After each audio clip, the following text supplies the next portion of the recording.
It was in the village of Kiburi, tucked between the rolling hills of the highlands, where the sun beat down hard and the soil was fertile. The village was known far and wide for its rich traditions of storytelling, music, and the agricultural bounty that came from their hard work. But there was one thing that kept the villagers' hearts in a constant flutter: a thief named Kwame. Kwame was no ordinary thief. He wasn't the kind who sneaked in under the cover of darkness to take away food or livestock. No, Kwame had a different way of doing things. He would steal gold from the wealthy traders who passed through Kiburi on their way to larger cities and markets. But instead of keeping the treasure for himself, he would give it away, gold coins, rings, bracelets, to the poorest villagers. He would leave it at the doorstep of a widow or an orphan, or place it in the hands of a struggling farmer. He had become a legend. The elders would sit around the fire, speaking in low voices of the man who robbed the rich to help the poor. Some called him a hero, others called him a thief who didn't know his place.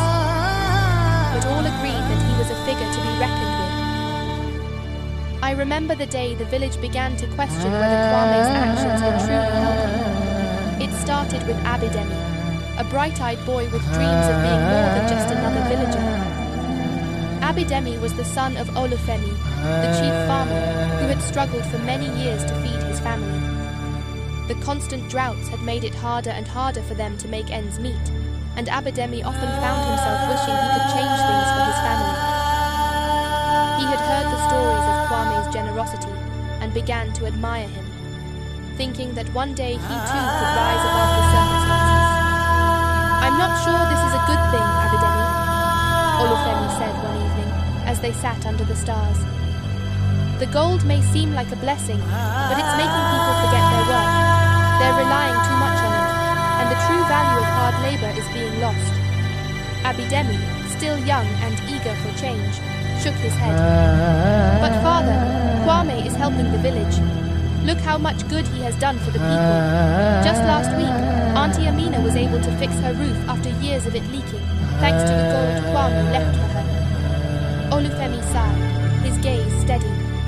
"That may be so, but you see, Abidemi, wealth is like a seed. If you plant it in fertile soil, it will grow.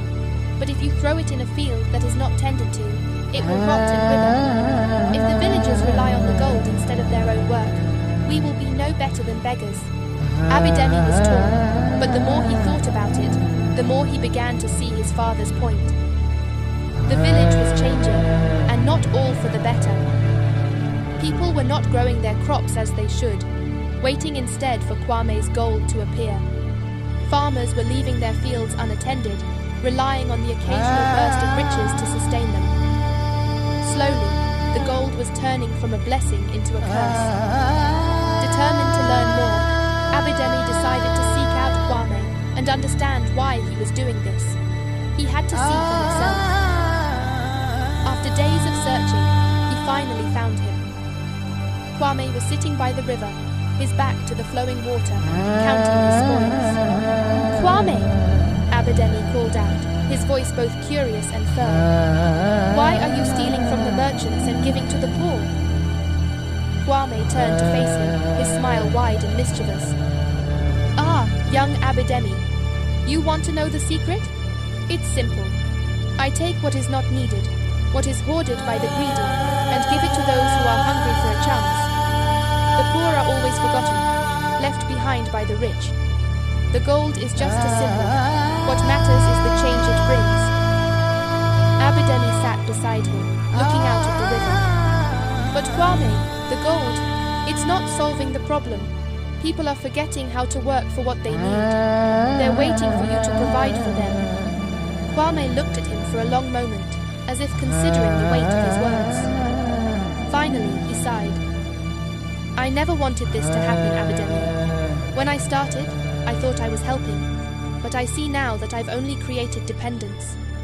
I thought gold would fix everything, but it's like planting a tree that doesn't have roots. It will wither and fall." Abidemi nodded slowly. "Then what should we do?" Kwame stood up, dusting off his clothes. "The only way to fix this is for the people to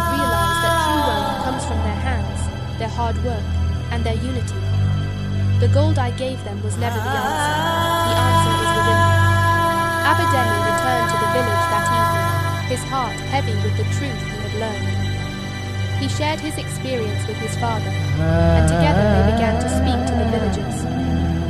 They reminded them of the value of labor, of the crops they could grow with their own hands, and the importance of working together as a community. It wasn't easy. Many were reluctant to give up the gold they had come to rely on. But over time, the villagers began to return to their fields, tending to their land and working side by side. The gold no longer became a crutch, it became a memory. As for Kwame, he disappeared one day, leaving behind no trace. Some say he found a new village to help, while others believe he simply vanished into the river, a part of the land that had once been his to guide. Years later, when the village prospered and its people flourished, the elders would sit by the fire, telling stories of the thief who turned to gold. And Abidemi, now a young man, would smile, knowing that sometimes the greatest treasures were not the ones you held in your hands, but the ones you cultivated in your heart.